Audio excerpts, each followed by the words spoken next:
when you surf, they only surf on waves that are going down. So if you watch people who are surfing, what you'll see is they've got their surfboard in their arms.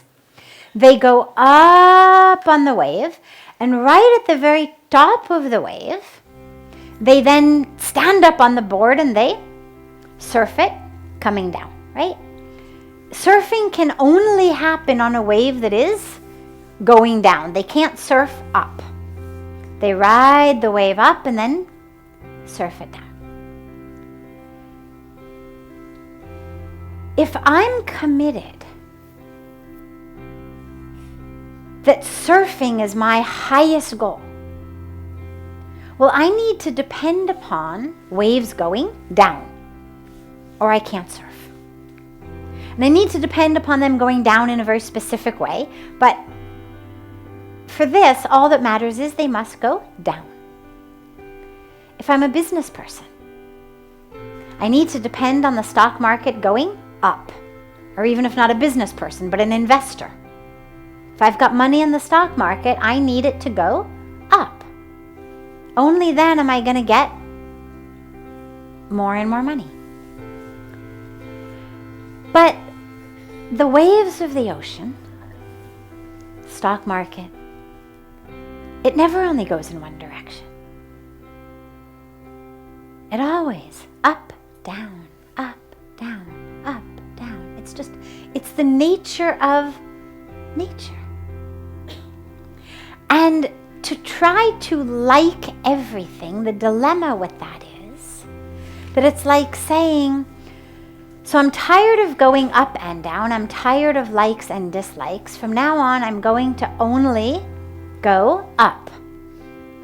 Now, it's certainly better than going down.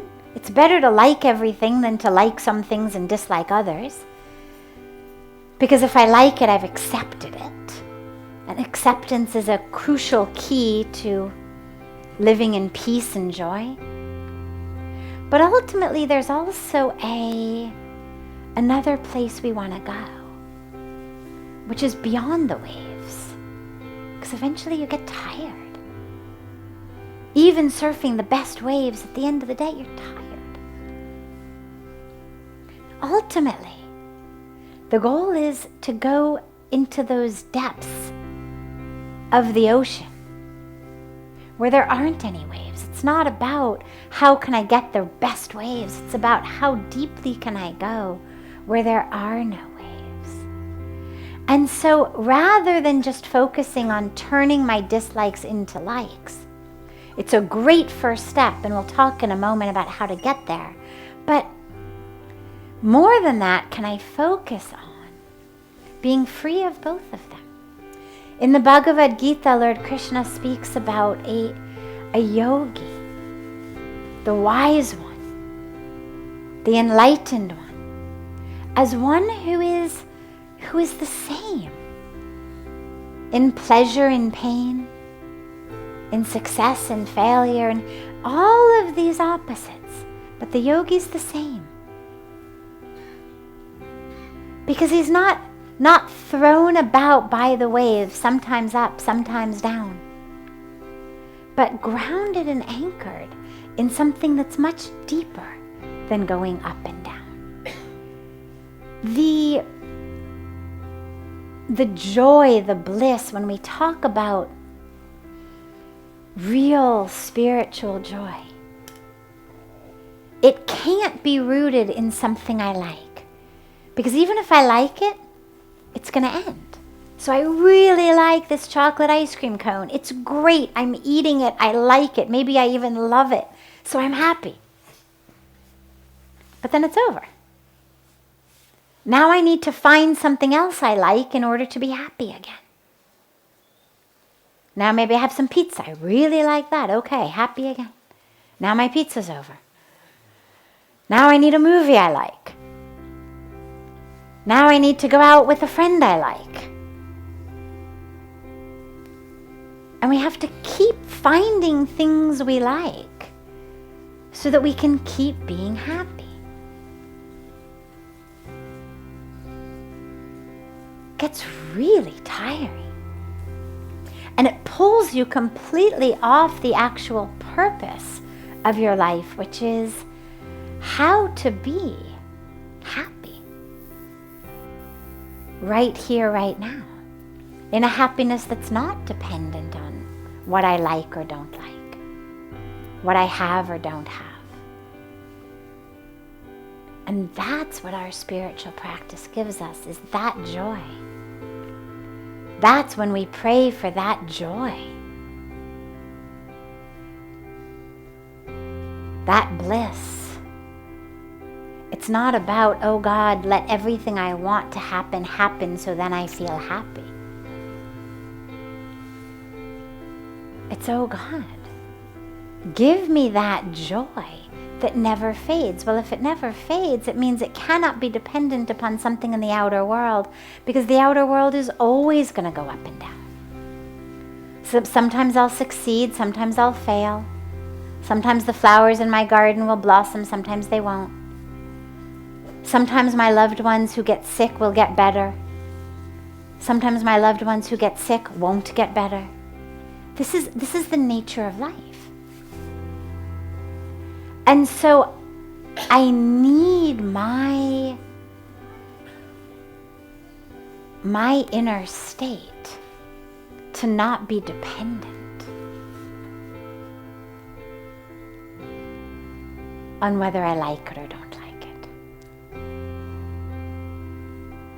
And that's what's most important. And so as you're experiencing what you need to do,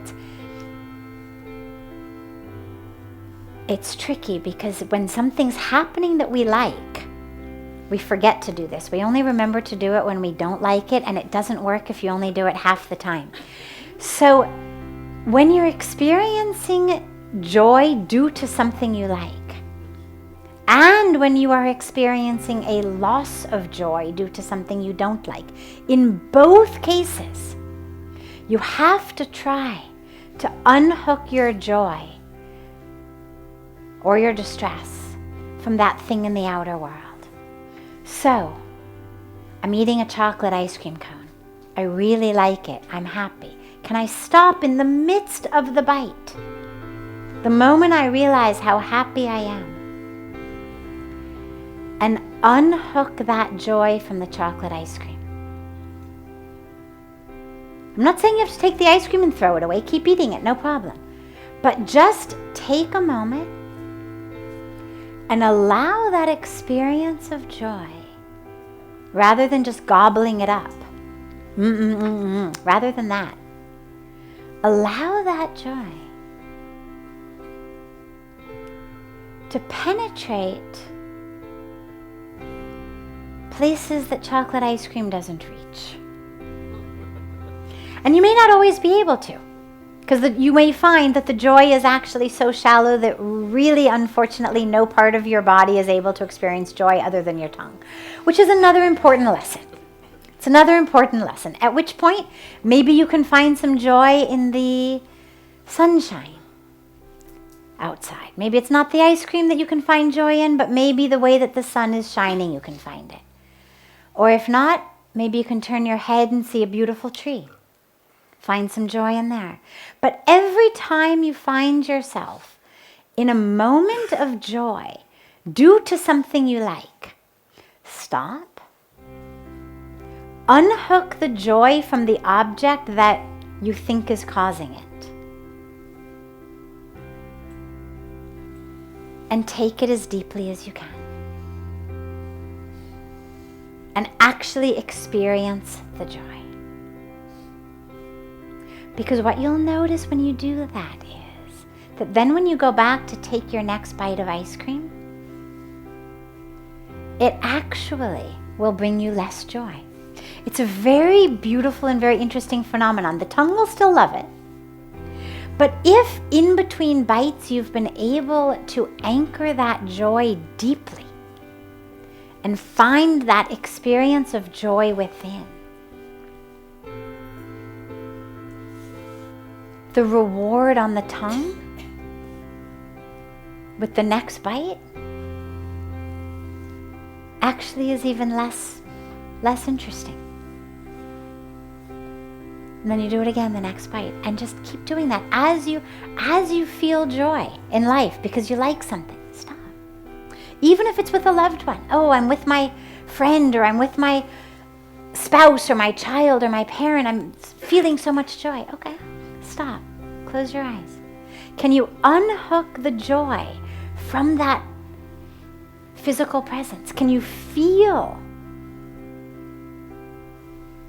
the experience of love and joy within you?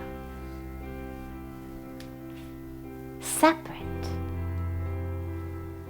from the physical presence of that being. Anchor it within.